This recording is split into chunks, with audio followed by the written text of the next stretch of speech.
नमस्कार दोस्तों, मेरा नाम विकास कुमार है और आज मैं जो आजकल विश्व राजनीति में घटनाएं घट रही हैं उन्हीं के बारे में बात करना चाहूँगा। जैसा कि आप सब जानते हैं कि अफ़गानिस्तान में क्या हुआ। अमेरिका का एकाएक अफ़गानिस्तान को छोड़कर चला जाना वहाँ के लोगों के लिए एक मुसीबत खड़ा बन पड़ा है। वहाँ महंगाई, डर का माहौल बना हुआ है। महिलाओं की स्थिति बद से बदतर होते जा रही है, क्योंकि आप सब जानते हैं कि तालिबान एक रूढ़िवादी है और वो शरिया कानून को अपने यहाँ लागू करता है। और शरिया कानून का मतलब ये हुआ, वहाँ महिलाओं को कोई आज़ादी नहीं मिलेगी।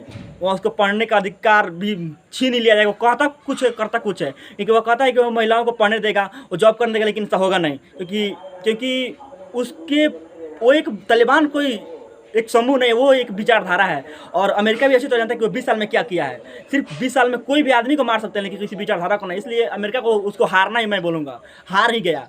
क्योंकि जब 2001 9/11 2001 को जब अमेरिका के वर्ल्ड ट्रेड सेंटर पर अलकायदा, जो कि तालिबान से समर्थित था, उसने आक्रमण किया, तो अमेरिका ने ऑपरेशन इंड्यूरिंग फ्रीडम चालू किया था।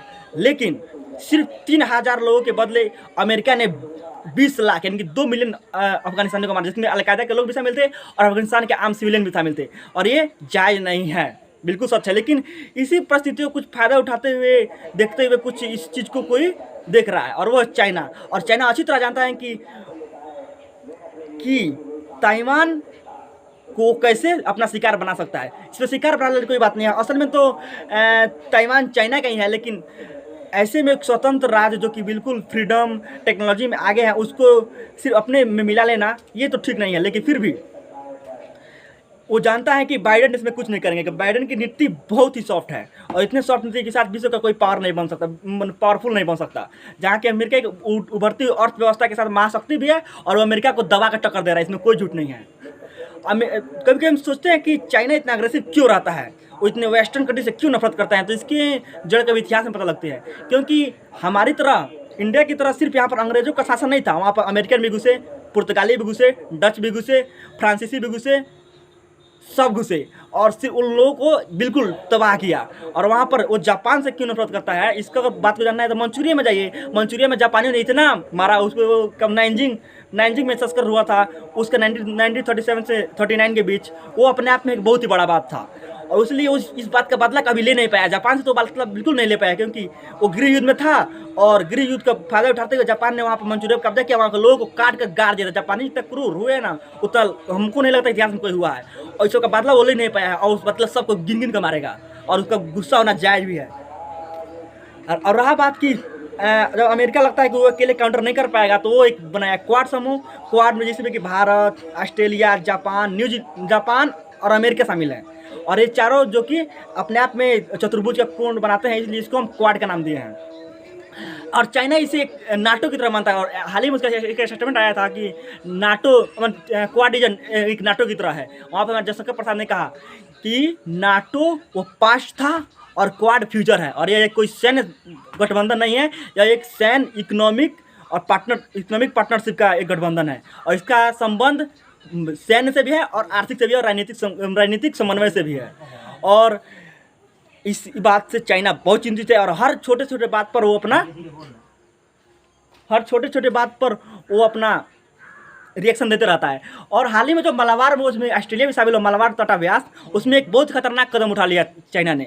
और आप सब जानते हैं कि वो 9 डैश लाइन को लेकर साउथ चाइना सी को अपना कैसे बताता है। हम सब जानते हैं कि हर साल $5 ट्रिलियन इकोनॉमी का व्यापार सिर्फ साउथ चाइना सी से होता है, और विश्व की पूरे मछली उत्पादन का 10% वहाँ पर होता है। वहाँ पर दबा के एकदम संसाधन पड़े हुए हैं, लेकिन वो जिसके दिन दावेदारी से वियतनाम हो गया, ब्रुनेई हो गया, मलेशिया हो गया, फिलीपींस हो गया, ताइवान हो गया, इन लोग कहता है कि ये किसी का नहीं है, ये मेरा है। क्योंकि समुद्री लॉ के द्वारा 200 नॉटिकल मील तक ही माना जा सकता है। माना जाए तो कुछ ही कम ही है, लेकिन फिर भी पूरा मिलाया जाए तो 200 नॉटिकल मील तक ही अपना होता है, लेकिन पूरा समुद्र को अपना बताता है। क्योंकि उसका मानना है कि समुद्र नहीं है, ये मेरा है, मतलब हमारे पूर्वजों का है। 9 डैश लाइन ऐसे कहें तो हम लोग पाकिस्तान, बांग्लादेश, अफगानिस्तान, म्यांमार सबको निपटा सकते हैं, हमारा ये नाम लोग का जानते हैं। ऐसे नहीं हुआ, लेकिन चाइना जो कर रहा है वो गलत है। लेकिन चाइना क्यों कर रहा है, इसकी बात को पीछे जानना है तो इन वेस्टर्न कंट्री ने जिसने उसको अफीम का नशा दिया, ये सब उसको लगता है ना कि वो एक, मतलब हाल ही में उसका 100 साल पूरा, उसमें सी जिनपिंग ने कहा कि हमने ह्यूमलेस उसको अपने आप को, मतलब कि मानवता के लिए मतलब उसको लगता है बेचिया उसका किया गया इतिहास में। और उसको गुस्सा में होकर बादल लेता है, उसका पब्लिक भी साथ देती है, क्योंकि पब्लिक को चाहिए क्या, वहाँ पर जैसे इकोनॉमी उसका डेवलप कर रहा है, वहाँ पर तो कोई टेंशन ही नहीं है, क्योंकि सबको रोजगार मिलेगा। रोजगार नहीं मिलेगा तो विद्रोह किस बात करेंगे लोग। लोग प्रेस का स्वतंत्रता नहीं है, जिसके पेट में खाने को कुछ नहीं होगा तो क्या खोजेगा, खाना खोजेगा ना। भारत की यही स्थिति है। भारत में लोग क्या है तो बेचैन है, कोई क्यों बोलेगा। सबसे पहले खाना दे दो, लोग शांत हो जाएंगे, उसके बाद हमारा अधिकार, बोलने का अधिकार। जरा बोलना महत्वपूर्ण है कि खाना महत्वपूर्ण है? सबसे ज़्यादा खाना महत्वपूर्ण है, और खाना का व्यवस्था चाइना कर चुका है। और हाल ही में उसने कहा है कि चाइना में कोई भी गरीबी रेखा से नीचे नहीं है, सब लोग गरीबी रेखा से ऊपर हो गया है। और जैसे कि कहा जाता है कि वर्ल्ड बैंक का एक रूल है कि जो एक दिन में $1.5 करीब करीब कमाता है तो वो गरीब नहीं है। और चाइना ने इसको परिभाषा में बदल दिया। उसने बोला कि जो एक दिन में $2 से $2.5 कमाता है वो गरीब नहीं होगा, क्योंकि वो टारगेट तो फिक्स करता है ना। इंडिया में क्या है, इन कुछ लोगों को लगता है ये $1.5 अब बहुत ही काफ़ी है, उसको कम किया जाना चाहिए, लेकिन नहीं, इसके लिए एक टारगेट फिक्स करो भाई। सपना देखो बड़ा बड़ा, नहीं तो कुछ छोटा पर तो रह जाएंगे ना। लेकिन नहीं, इन लोग अपने राजनीति में लगा हुआ है। चलिए, जय हिंद।